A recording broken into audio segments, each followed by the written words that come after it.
Всего 72 пожара, из них 44 в жилом секторе, зафиксировали в Якутии с начала года. В результате возгораний травмы различной степени тяжести получили 5 человек. Погибших нет. Пожарные спасли и эвакуировали свыше 30 человек. Основными причинами пожаров явились неосторожное обращение с огнем, нарушение правил устройства эксплуатации печей и нарушение при использовании электрооборудования. Благодаря слаженным и оперативным действиям огнеборцев Якутии было спасено и эвакуировано свыше 30 человек.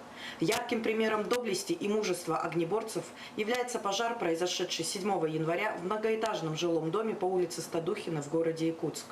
На ликвидацию данного происшествия привлекались 5 единиц боевой техники и 51 человек личного состава Якутского пожарно-спасательного гарнизона. Главное управление МЧС России по Республике Саха-Якутия напоминает жителям и гостям нашей республики о необходимости соблюдения требований пожарной безопасности.